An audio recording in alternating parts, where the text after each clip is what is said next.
Hello everyone, myself is Ravi Jha. I am a defense counsel in Allahabad High Court. Today, I am going to discuss a concept of section 154 of the Code of Criminal Procedure 1973. Generally, हम इसे FIR के नाम से जानते हैं अपने सामान्य बोलचाल की भाषा में. Even though the word FIR, it has not been mentioned in anywhere under the provision of Criminal Procedure Code 1973. FIR शब्द का जिक्र पूरे के पूरे क्रिमिनल प्रोसीजर कोड में कहीं भी आपको देखने को नहीं मिलेगा. अगर कोई एक चीज़ आपको देखने को मिलेगी तो वो है the information related to the commission of a cognizable offences. अर्थात जब कभी भी कोई भी व्यक्ति कॉग्निजेबल ऑफेंसेस से रिलेटेड कोई भी जानकारी किसी भी पुलिस अधिकारी को देता है तो it is the responsibility of that police officer कि that will have to be registered in the form of first information report. और इसीलिए जनरली हम information related to the commission of a cognizable offence को FIR के नाम से जानते हैं. FIR क्या है, उसका ऑब्जेक्ट क्या है, कैसे लॉज होती है, किसके सामने लॉज होती है, और अगर आपकी FIR को लॉज नहीं किया जाता है तो आपके पास अल्टरनेटिव ऑप्शंस क्या क्या हैं. इवन दो कौन सी चीज़ें हैं जो कि FIR की परव्यू में आती हैं, कौन सी चीज़ें हैं जो कि FIR की परव्यू में नहीं आती हैं, इन सभी चीज़ों के ऊपर आज हम चर्चा करेंगे. लेकिन उससे पहले हमें कुछ बेसिक कॉन्सेप्ट समझने की बहुत ही ज़्यादा ज़रूरत है. Even though today I will not discuss those concept in a detail form, लेकिन कम से कम आपको ये पता होना चाहिए कि if you are going to lodging the FIR, अगर आप किसी भी FIR को लॉन्च करने के उद्देश्य से किसी थाने जा रहे हैं, किसी पुलिस ऑफिसर के सामने जा रहे हैं, तो first of all you should know कि whether you are really having the knowledge of the offences what has been committed against you. आपको सबसे पहले उस बात की जानकारी होनी चाहिए कि आखिर आपके खिलाफ कौन से अपराध घटित हुए हैं या कौन से अपराध कारित किए गए हैं. Even though we all are simply a layman, we all are not comes within the purview of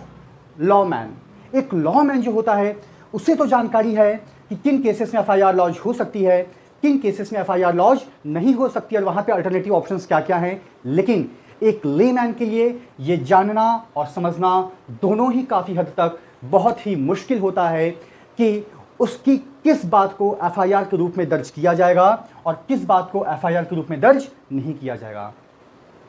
आप में से शायद किसी के साथ ये वाकया हुआ हो. याद कीजिए उस पल को कि जब आपका फ़ोन कभी चोरी हो गया या कभी आपकी मोहल्ले में कोई छोटी मोटी मारपीट हो गई या किसी ने आपको डरा और धमका दिया और आप चले गए थाने कि साहब मेरे साथ तो ये हुआ, अब आप मेरी कंप्लेंट दर्ज करिए. अब आपने जो बोला उन बातों को सामने वाले IO that is called investigating officer, SI that is called sub inspector, या वहाँ पर मौजूद किसी भी कांस्टेबल या हेड कांस्टेबल ने सुना. उसके बाद अब वो ये देखते हैं कि whether all the version whatever has been said by that applicant, हर वो बात जो उस व्यक्ति के द्वारा कही गई है, जो व्यक्ति इस वक्त एक एप्लीकेंट के रूप में हमारे सामने पेश है, क्या वो सारी चीज़ें कॉग्निजेबल के कैटेगरीज में फॉल करती हैं या नहीं. अब कॉग्निजेबल क्या है इस पर हम चर्चा करेंगे एक डिटेल फॉर्म में किसी और वीडियोस में. लेकिन यहाँ पर हमें चार चीज़ों को समझने की ज़रूरत है. What is cognizable, what is non cognizable, what is bailable and what is non bailable. In short I will discuss with you. Cognizable offences वो अपराध होते हैं जहाँ पर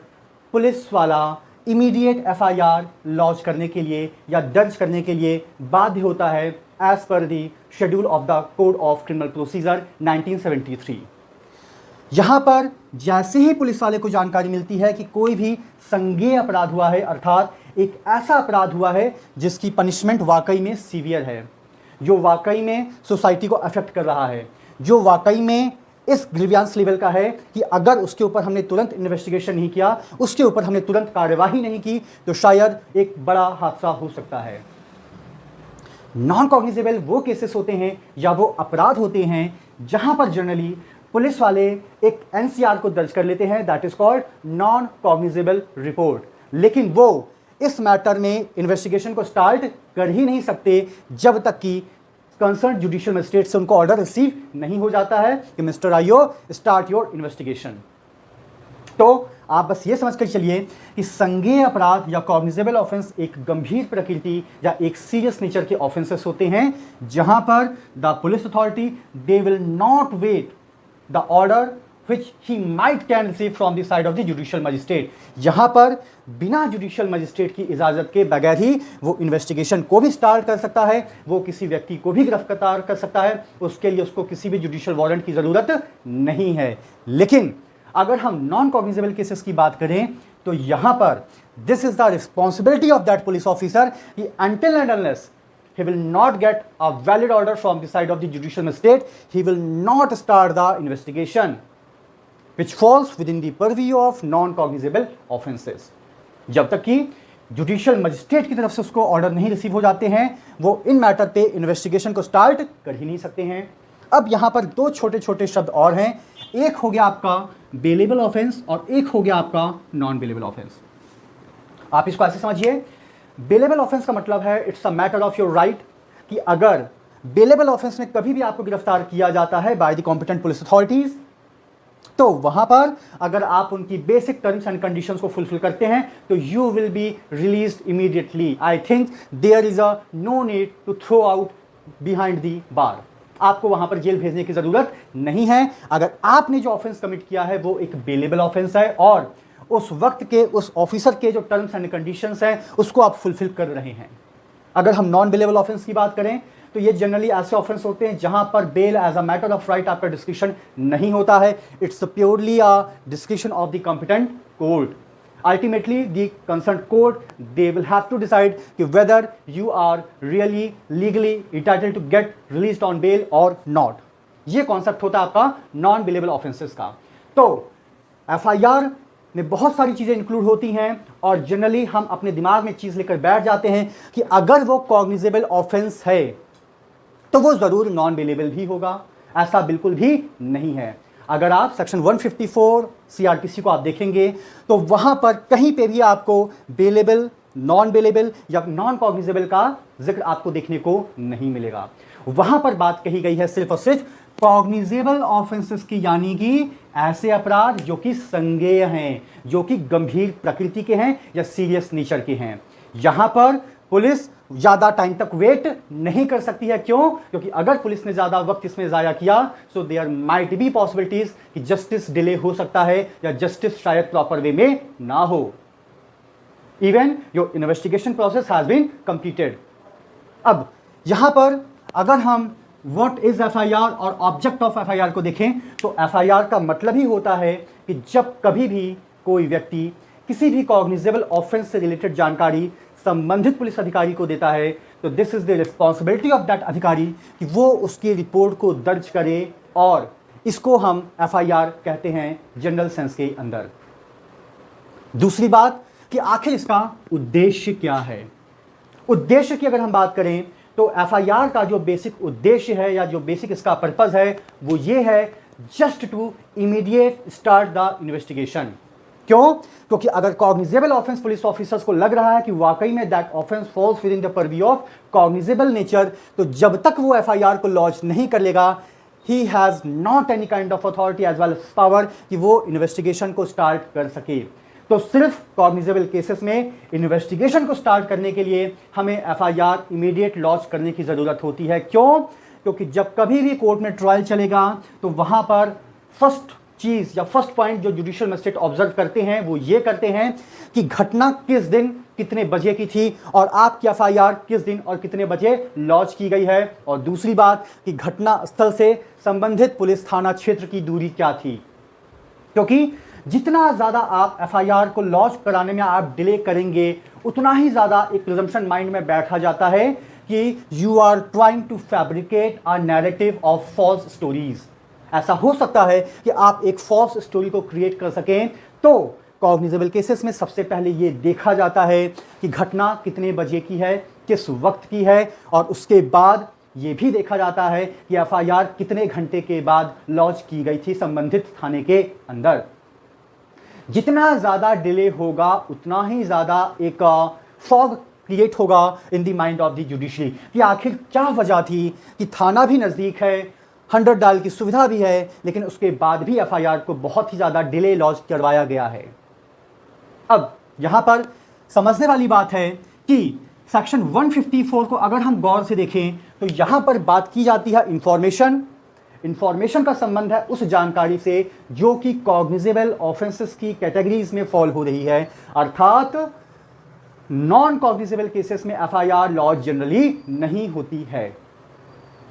तो इंफॉर्मेशन मस्ट बी रिलेटेड और must be fall within the purview of cognizable offences. दूसरी बात, जिस घटना की जानकारी आप देने जा रहे हैं ना, वो एक्ट कमिट हो गया हो। ऐसा नहीं है कि आपको एक सपना आया कि आज से 2 दिन के बाद आपकी हत्या की जाएगी and you go to the police station and you are trying to launch the FIR कि मिस्टर ऑफिसर मैंने फला सपना देखा है और there might be a presumption is running my mind कि मेरे साथ ये घटना हो सकती है। तो जवाब है बिल्कुल भी नहीं। Even though this is the responsibility of the state government to prevent from any kind of loss to you, कि आपके ऊपर होने वाले किसी हमले से आपको बचाए, लेकिन सिर्फ उस हमले की अवधारणा अपने दिमाग में आप बैठा लें और आप थाने ये कहते हुए चले जाएं कि भैया मेरी तो एफआईआर को लॉन्च करो, क्योंकि मैंने तो सपना देखा है कि आज के दिन या आज से 2 दिन के बाद मेरे साथ ये होने वाला है। तो police officer they will not register your FIR because the actual act has not been done in the form of commission, कि वो कार्य तो अभी तक हुआ ही नहीं है। तीसरी बात कि जिस घटना की आप जानकारी दे रहे हैं ना, वो घटना देखिए कॉग्निजेबल इन नेचर की होनी चाहिए, अर्थात एक संज्ञेय अपराध हो, अर्थात एक गंभीर प्रकृति का अपराध हो, अर्थात इंडियन पिनल कोड के अंदर उसकी जो पनिशमेंट है वो सीवियर नेचर की होनी चाहिए। और इवन दो कि अगर उसकी पनिशमेंट थोड़ी भी कम भी है तो भी चलेगा, लेकिन वो जो ऑफेंसेस हैं वो there might be against the body, there might be against the property, there might be against the social justice as well as the economic offences. इन चीजों को ध्यान में रखने की जरूरत है। तो सेक्शन 154 के अंदर मैंने 10 सब पॉइंट्स को यहां पर डिस्क्राइब किया है and I will discuss each one by one. तो एफआईआर के अंदर सबसे पहले 3 चीजों को देखा जाता है कि whether you are willing to give और whether you are willing to provide the information which comes within the purview of cognizable nature offenses and the main thing is that कि वो जो offense है वो वाकई में कमिट हो चुका है या चल रहा है, होने वाला है। सिर्फ इस आधार पर आपकी एफआईआर को लॉन्च कभी भी नहीं किया जाएगा, इस बात को हमेशा ध्यान में रखिएगा। दूसरी बात, एफआईआर जब भी लिखवाई जाती है ना, तो वो संबंधित थाना अध्यक्ष को संबोधित करते हुए लिखवाई जाती है, जनरली जिसको हम बोलते हैं station house officer, that is called SHO या inspector of that concern police station. अब सवाल यहां पर यह है कि यू हैव 2 ऑप्शंस, आपके पास 2 विकल्प हैं कि आप किस माध्यम से अपनी कंप्लेंट को संबंधित थाने के अंदर दर्ज करा सकते हैं। इफ आप पढ़े लिखे हैं, if you know how to write and what to write, अगर आपको यह पता है कि आपको कैसे लिखना है और क्या लिखना है, तो whenever you will approach to the concern police station, वो आपको एक ब्लैंक पेपर दे देते हैं और कहते हैं कि ऑनरेबल या रेस्पेक्टेड सर, आपके साथ जो कुछ भी हुआ है आप उस घटना की जानकारी हमें एक लिखित रूप में दे दीजिए। लेकिन अगर आप पढ़े लिखे नहीं हैं, यहां पर माफ कीजिएगा, सिग्नेचर का मतलब यह नहीं होता कि आप पढ़े लिखे हों, क्योंकि बहुत सारे केसेस आपने भी ऐसे देखे होंगे, कुछ रूरल एरियाज में, कुछ अर्बन एरियाज में, जहां पे person they can only know how to make their respective signatures, apart from that they don't know what to write, how to read and how to write. इसके अलावा उनको कुछ भी नहीं पता है, बस सिखा दिया जाता है कि देखो चाचा आपको सिग्नेचर करना है, और वो बस और बस अपना नाम लिखना जानते हैं। तो अगर ऐसी परिस्थिति आती है कि एक व्यक्ति, उसको ना पढ़ना आता है और ना ही उसको लिखना आता है, तो ऐसे केसेस में उस पुलिस वाले की जिम्मेदारी बनती है कि उस व्यक्ति को कहे कि आपके साथ जो कुछ भी हुआ है वो आप हमें मौखिक रूप से बताइए और हम उसे पेपर पर उतारने की कोशिश करेंगे। तो जाहिर सी बात है, that person they will try to dictate कि what kind of act he has been faced earlier, कि पिछले कुछ वक्त में उसने क्या क्या फेस किया है जो कि एक कॉग्निजेबल ऑफेंस की कैटेगरीज में फॉल हो रहा है, और ये उस पुलिस वाले की जिम्मेदारी बनती है कि वो उस बात को एज इट इज उसी शब्दों में, उसी भाव को समझते हुए लिखने की कोशिश करें। और जब ये चीजें या तो उसने लिखित रूप में दे दी या तो ये चीजें उसने मौखिक रूप में प्रोवाइड करा दी और संबंधित पुलिस ऑफिसर ने लिख लिया, so now this is the responsibility of that police officer कि वो उसको पढ़कर सुनाएगा कि सर आपने जो जो बोला है मैंने वो इस पेपर पर लिख दिया है, क्या आप सेटिस्फाइड हैं? अगर उसका जवाब होता है हाँ, उसके बाद ये एक एफआईआर का फॉर्म लेगा। अब यहां पर एक वर्ड आता है एसएचओ, स्टेशन हाउस ऑफिसर। हम जो प्रार्थना पत्र होता है, जो एप्लीकेशन होती है, वो स्टेशन हाउस ऑफिसर को ही संबोधित करते हुए लिखते हैं। इसका मतलब ये मत समझिएगा कि only the SHO they will have to write themselves. No, that SHO can delegate this power to anyone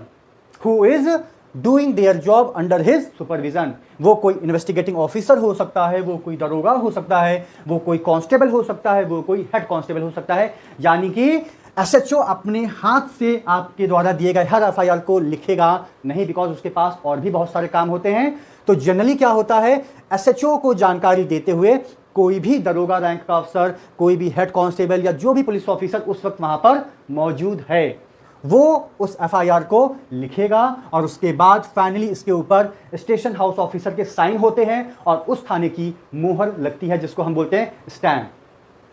अब यहां पर यह चीज है कि आपने जानकारी दे दी रिटर्न या ओरल फॉर्म में, आपने एप्लीकेशन दे दिया एसएचओ को। अब सवाल यहां पर यह आता है कि सिर्फ यहीं पर आपकी जिम्मेदारी खत्म नहीं हो जाती, आपको अपनी भी डिटेल जानकारी देनी होगी कि आपकी डिटेल क्या है, आपका नाम क्या है, आपका मोबाइल नंबर, आपका पता, और सबसे जरूरी बात कि whether you are the first informant और whether you are the victim.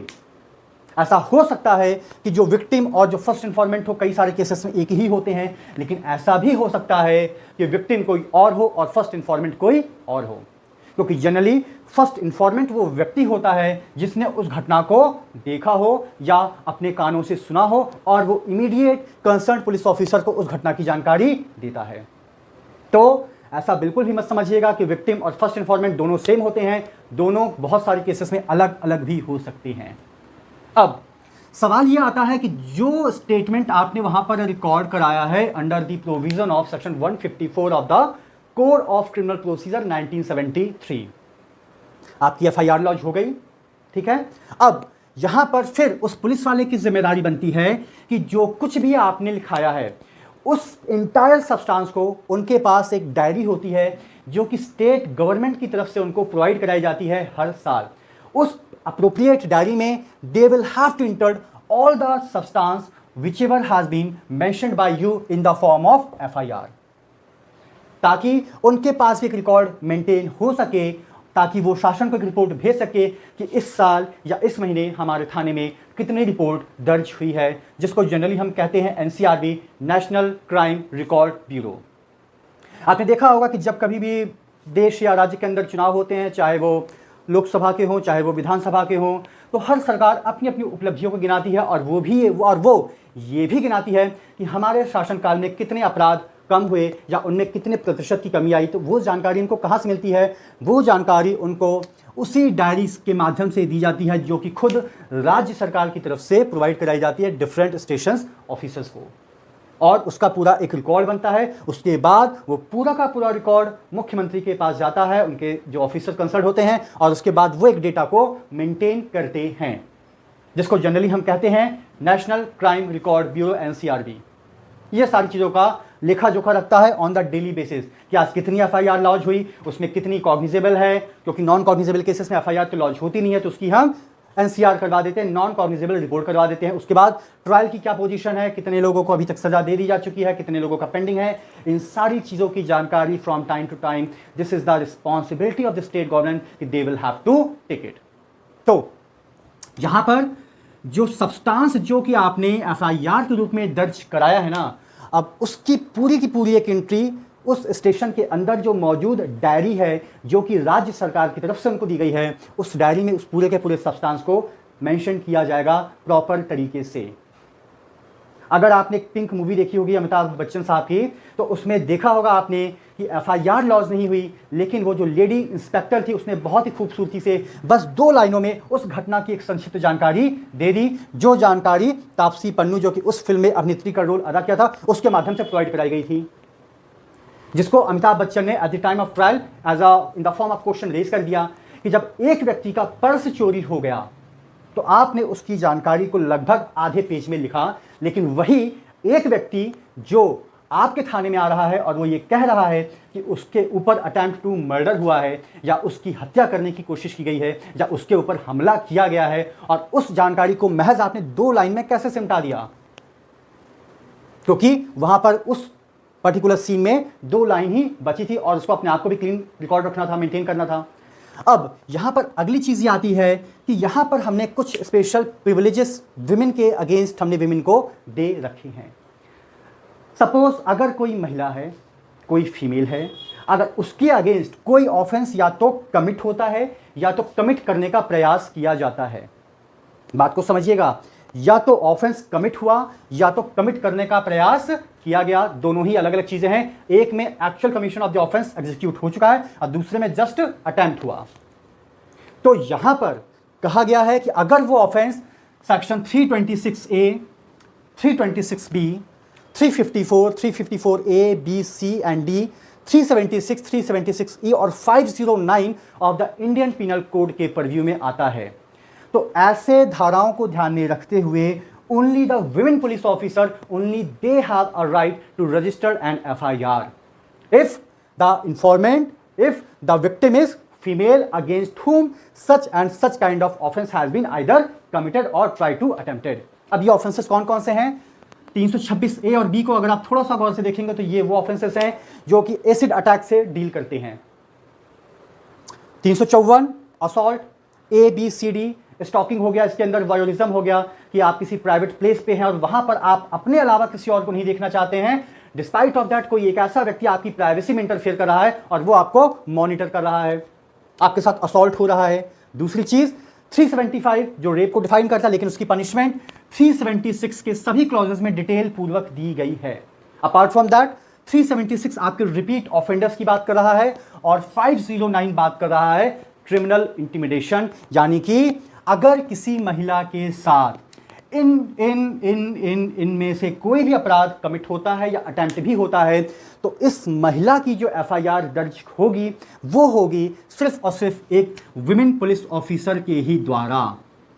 इसका मतलब ये नहीं कि अगर ये महिला चाहती है कि नहीं मैं तो किसी मैन पुलिस ऑफिसर को अपनी रिपोर्ट दर्ज कराना चाहती हूं तो शी कैन डू, लेकिन CRPC का प्रोविजन ये कहता है कि just for the sake of their comfort zone, ताकि वो एक कंफर्ट जोन में रहें और अपने साथ हुए इंसिडेंट को बता सकें कि वाकई में एक्चुअल में क्या कमिट हुआ था, ताकि हम एक बेहतर FIR को दर्ज कर सके। Even though FIR is not a substantive piece of evidence, लेकिन यकीन मानिए जब कभी भी चाहे बेल का मैटर हो चाहे ट्रायल कोर्ट में किसी केस का मैटर हो, सबसे पहले FIR के वर्जन को ही देखा जाता है और जुडिशियल ऑफिसर इस वर्जन को बहुत ही ध्यान और बहुत ही बारीकी से देखते हैं।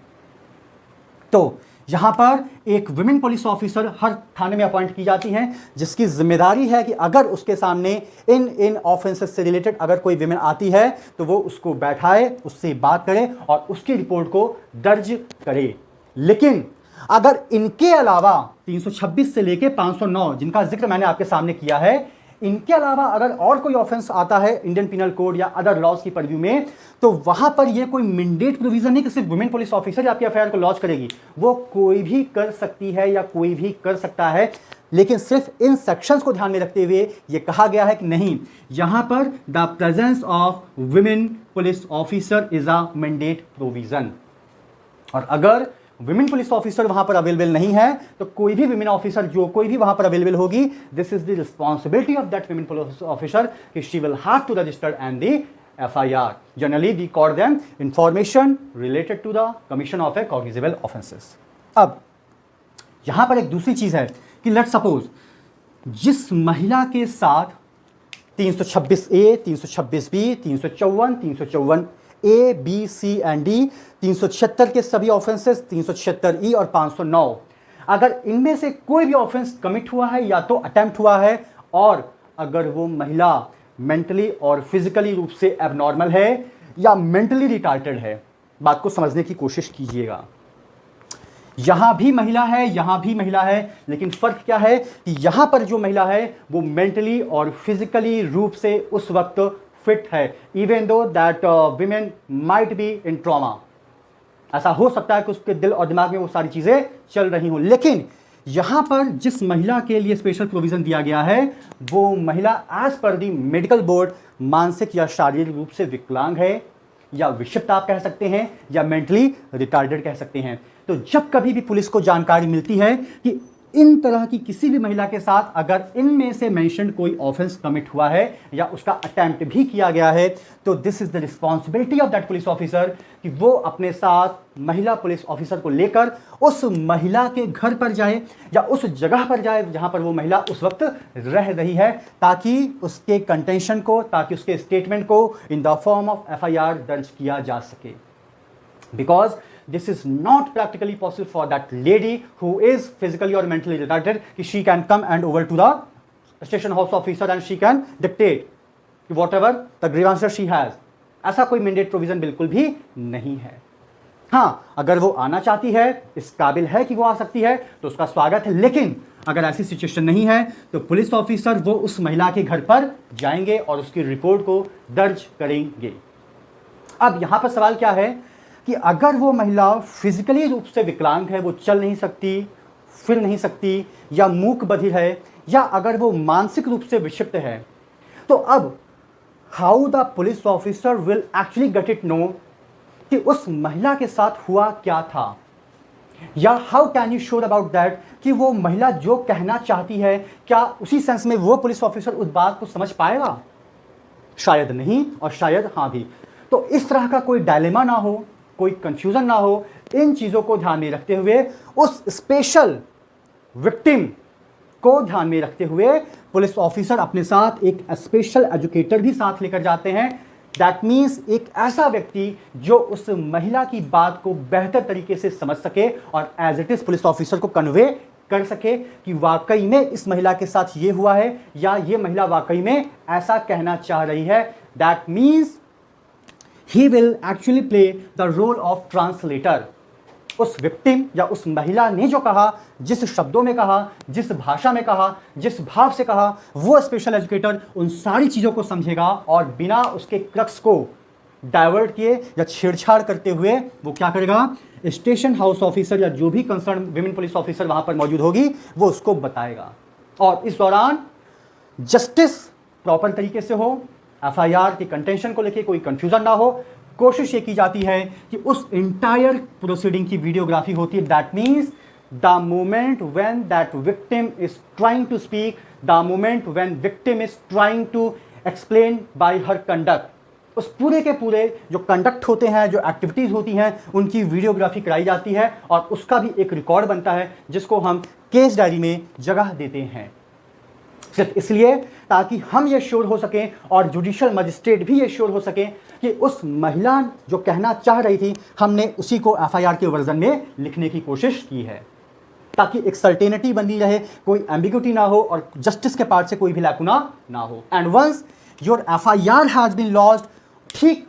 as soon as possible, this is the responsibility of that police officer कि वो उस विक्टिम का स्टेटमेंट रिकॉर्ड कराती है before the judicial magistrate under section 164 को ध्यान में रखते हुए। और इसके अंदर कोशिश ये की जाती है कि बेवजह ज़्यादा डिले ना हो, क्योंकि जितना ज़्यादा डिले होगा ना उतने ही ज़्यादा स्टेटमेंट में वेरिएशन के चांसेस आपको देखने को मिलते हैं। तो जैसे ही व्हाट इज FIR से लेकर स्पेशल एजुकेटर और वीडियोग्राफी तक का इंटायर प्रोसेस कंप्लीट होता है, उसके ठीक बाद 164 के स्टेटमेंट के लिए normally they took that women before the judicial magistrate, और अगर परिस्थितियां अलाउड नहीं करती हैं कि वो जुडिशियल मजिस्ट्रेट के पास उसको मूव ऑन कर सकें, तो कुछ केसेस में जुडिशियल मजिस्ट्रेट को स्पेशल रिक्वेस्ट पे कॉल किया जा सकता है कि हुजूर ये चीज़ें हैं, जो परिस्थितियां हैं, जो सर्कमस्टांसेस हैं, वो अलाउ नहीं कर रही हैं कि हम इसको ट्रैवल करवा सके या हम इसको कन्वे करा सके from this place to your appropriate court. तो इन सारी चीज़ों को भी कंसीडर किया जाता है। अब दूसरी बात कि जब यहाँ तक का सारा काम हो जाता है, आपका पूरा FIR आपकी लॉन्च हो जाती है, उसके बाद आपको एक FIR की copy free of cost provide कराई जाती है। और ये जो फ्री कॉपी होती है that is called the true and free certified copy of the FIR। और यही कॉपी हम जनरली कोर्ट की प्रोसीडिंग्स में लगाते हैं। अगर हमें एक कॉपी मिली है और वो खो गई या मिसप्लेस हो गई या हमने उसको कहीं और यूज़ कर लिया, so this is our responsibility कि हम उसकी एक दूसरी free and certified copy with the order of the court हम इशू करवाते हैं, और वही कॉपी चाहे आपके ट्रायल की प्रोसीडिंग हो, चाहे आपकी बेल की सुनवाई हो, चाहे आपकी एंटीसिपेटरी बेल की सुनवाई हो, वहां पर सिर्फ और सिर्फ सर्टिफाइड फ्री कॉपी को ही अटैच किया जाता है। फोटो कॉपी का कोई भी प्रोविजन नहीं है, बिकॉज अगर फोटो कॉपी होगी so there might be a possibilities of error,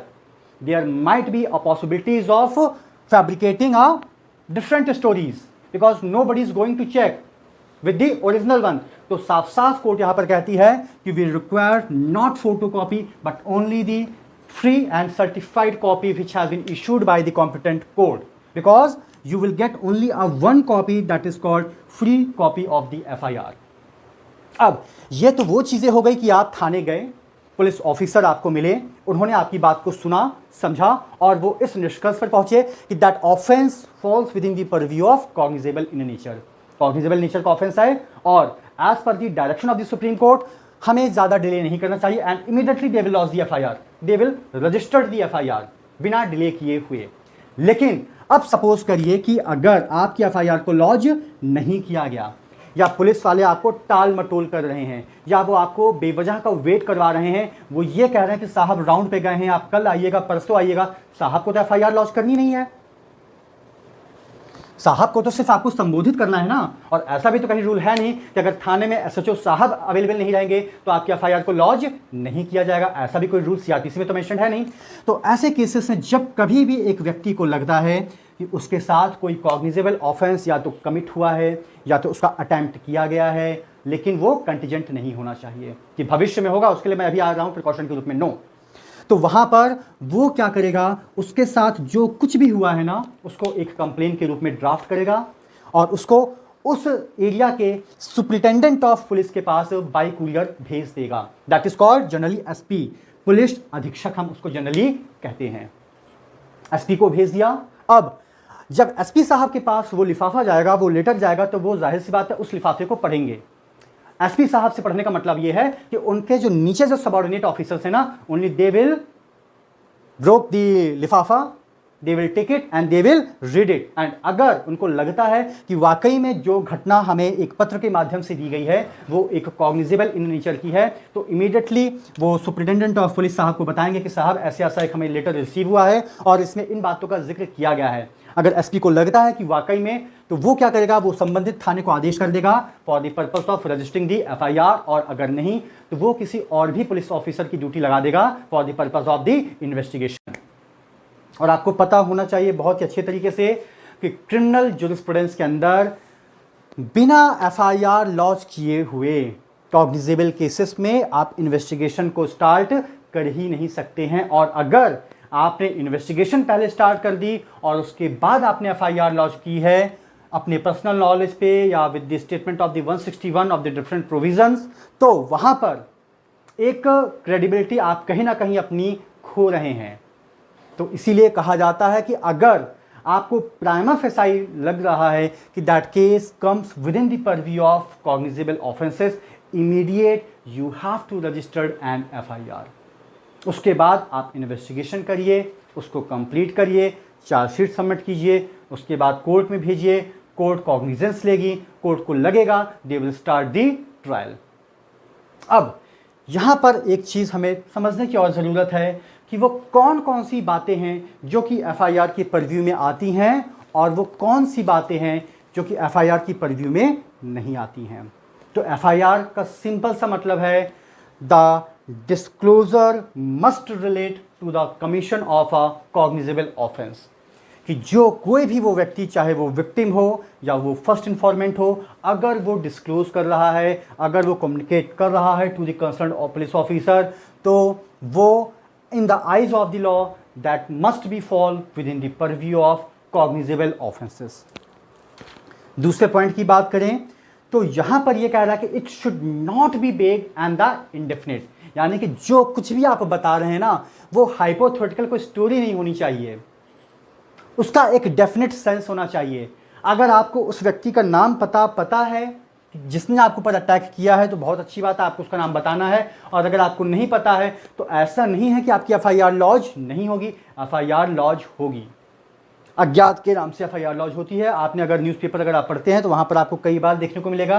कि संबंधित अपराध के अंतर्गत अज्ञात लोगों के खिलाफ मुकदमा दर्ज किया गया।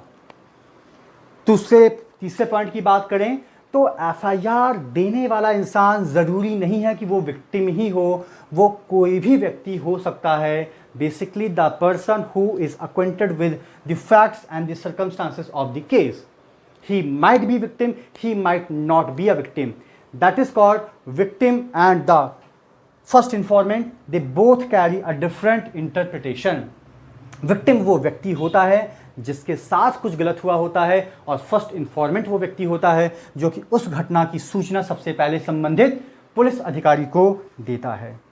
और ये भी ज़रूरी नहीं है कि आपको ऑफेंडर और विटनेसेस का नाम पता हो, यानी कि जिस व्यक्ति ने आपके ऊपर हमला किया है या जो विटनेसेस वहाँ पर मौजूद थे उसका भी नाम आपको पता हो। जनरली पुलिस वाले पूछते हैं कि वहाँ पर कोई खड़ा था, किसी ने देखा है, बिकॉज हम भगवान तो है नहीं, how can we rely over you, हम कैसे विश्वास कर लें, क्योंकि कई बार मैलाफैडली इंटेंशन से भी एफआईआर लॉन्च की जाती है। अब यहाँ पर दूसरी चीज़ ये है कि वो कौन कौन सी चीज़ें हैं जो कि एफआईआर की परव्यू में नहीं आती हैं। अगर आपने इन्वेस्टिगेशन को स्टार्ट कर दिया, उसके बाद आप एफआईआर लॉन्च कर रहे हैं, तो उसको हम एक प्रॉपर तरीके से एफआईआर बिल्कुल भी नहीं मानेंगे। दूसरी बात, अगर किसी विटनेस ने ड्यूरिंग इन्वेस्टिगेशन कोई स्टेटमेंट रिकॉर्ड कराया तो उसको भी एफआईआर बिल्कुल भी नहीं माना जाता है। उसको हम अंडर सेक्शन 161 के अंदर केस डायरी का एक पार्ट मानते हैं। दूसरी बात, अगर पुलिस पर्सनल ऑफिसर जो होते हैं, जो एसएचओज होते हैं, जो इन्वेस्टिगेटिंग ऑफिसर्स होते हैं, जो दरोगाज होते हैं, अगर वो पर्सनल नॉलेज के ऊपर कोई एफआईआर लॉन्च करते हैं तो उसको भी एफआईआर हम जनरली नहीं मानते हैं। मानने का मतलब यह है कि वो अपनी क्रेडिबिलिटी को सस्टेन या कैरी ऑन नहीं कर पाता है। अगर आपने गैंगस्टर एक्ट से रिलेटेड आपने एफआईआर देखी होगी तो वहाँ भी जो एफआईआर दर्ज कराई जाती है, generally they can launched by the hand of either SHO और द इंस्पेक्टर और the concern investigating officer as well as the दरोगा। लेकिन वहाँ भी पहली जो लाइन होती वो यही होती है कि हमें फला मुखबिर से ये सूचना मिली। जनरली क्वेश्चन ये होता कि what kind of sources you have, even though आपको वो सोर्स डिस्क्लोज करने की ज़रूरत नहीं है, लेकिन डिस्पाइट ऑफ दैट आपको इस बात का तो जिक्र करना पड़ेगा ना कि आपको उस घटना की जानकारी कहाँ से मिली। थोड़ी बहुत जानकारी तो आप शेयर कीजिए। तो it's all about the whole concept of FIR. सबसे पहली बात यह कि एफआईआर को सीआरपीसी में कहीं भी इंटरप्रेट नहीं किया गया है। Just for the sake of our convenience we interpreted the word of information related to the commission of a cognizable offenses in the language of FIR, that is called first information report. दूसरी बात, information must be given to the concerned SHO. Actual commission हो जाना चाहिए. It might not be contingent activities or contingencies. cognizable nature का हो, या तो आप लिखित रूप में दें या तो आप ओरल रूप में दें। लिखित रूप में देंगे तो भी लॉन्च की जाएगी, ओरल रूप में देंगे तो भी आपकी रिपोर्ट को दर्ज करेगा, और उसके बाद बाकायदा आपकी डिटेल ली जाएगी, आपके सिग्नेचर लिए जाएंगे। और अगर आप पढ़े लिखे नहीं हैं, अगर आप अंगूठा लगाते हैं तो जो मेल होते हैं, जो पुरुष होते हैं, उनके बाएं हाथ का अंगूठा लगता है, और जो महिलाएं होती हैं उनके दाएं हाथ का अंगूठा लगाया जाता है। उसके ऊपर आपकी बहुत सारी बेसिक डिटेल्स होती हैं, आपका पता होता है, आपका कॉन्टैक्ट नंबर होता है, आपकी पूरी की पूरी डिटेल होती है। इवन कि जो संबंधित अधिकारी आपकी उस रिपोर्ट को दर्ज कर रहा है उसकी भी डिटेल जानकारी का जिक्र उसके ऊपर होता है। उसके बाद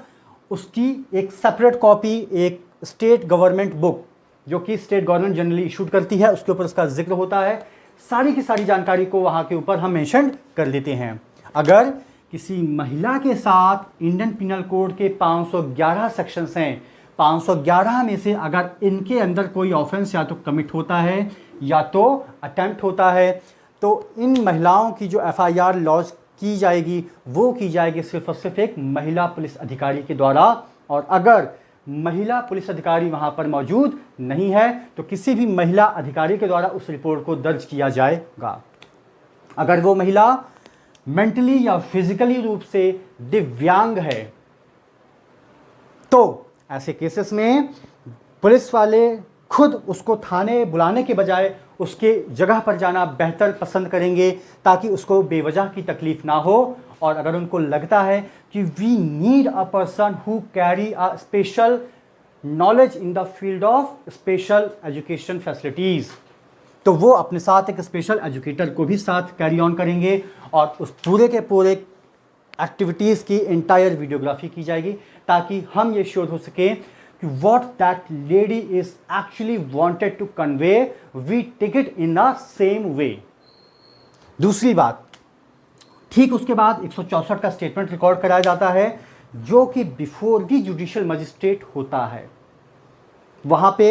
उस महिला के साथ जो कुछ भी हुआ है उन सारी चीज़ों को वो नरेट करती है ताकि ये श्योर किया जा सके कि एफआईआर का जो वर्जन है और जो 164 का जो वर्जन है उसके अंदर कोई बहुत ज़्यादा डिफरेंस तो नहीं है।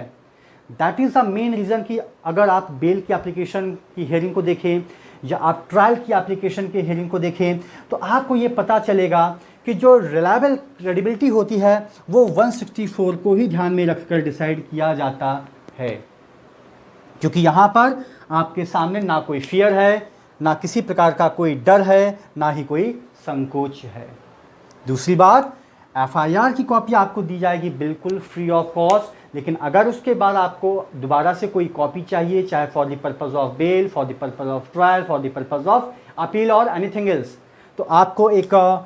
गवर्नमेंट के द्वारा प्रेस्क्राइब्ड अमाउंट कोर्ट के अंदर जमा कराना होता है और वहाँ से you can get it a true free certified copy of the first information report. अगर कोई भी पुलिस ऑफिसर आपकी एफआईआर को दर्ज नहीं कर रहा है या वो मना कर रहा है या वो टाल मटोल कर रहा है तो आप उस घटना की संपूर्ण जानकारी अपने एरिया के सुपरिटेंडेंट ऑफ पुलिस को आप लिख कर भी भेज सकते हैं। अगर आपकी एप्लीकेशन को पढ़ने के बाद सुपरिटेंडेंट ऑफ पुलिस को लगा कि yes if this applications really disclose a commission of A cognizable offence तो वो उस कंसर्न्ड एसएचओ को भी ऑर्डर कर सकता है to lodge the FIR and start the investigation, या वो अपने सबऑर्डिनेट किसी भी पुलिस ऑफिसर को ये वर्क डेलीगेट कर सकता है। फिर मजिस्ट्रेट के पास कंप्लेंट कैसे होती है, 156(3) क्या होता है और जिन चीज़ों का जिक्र हमने किया, कॉग्निजेबल क्या है, नॉन कॉग्निजेबल क्या है, बिलीबल क्या है, नॉन बिलीबल क्या है, तो मैंने बस आपसे एक छोटा सा डिस्कशन किया है कि एफआईआर सिर्फ और सिर्फ कॉग्निजेबल केसेस में होती है, उसका बेलेबल और नॉन बेलेबल से मतलब बिल्कुल भी नहीं है। ज़रूरी नहीं है कि जो कॉग्निजेबल ऑफेंसेस हों वो नॉन बेलेबल हों। अगर आप section 509 of the Indian penal code को देखेंगे जो कि डील करता है क्रिमिनल इंटिमिडेशन के कॉन्सेप्ट से, तो ये एक प्रकार का कॉग्निजेबल ऑफेंस है, लेकिन ये आपका बेलेबल भी है, यानी इसमें आपको जमानत भी दी जा सकती है। तो it's all about the whole concept of the section 154 of the criminal procedure code, that is called FIR. Thank you so much to all of you.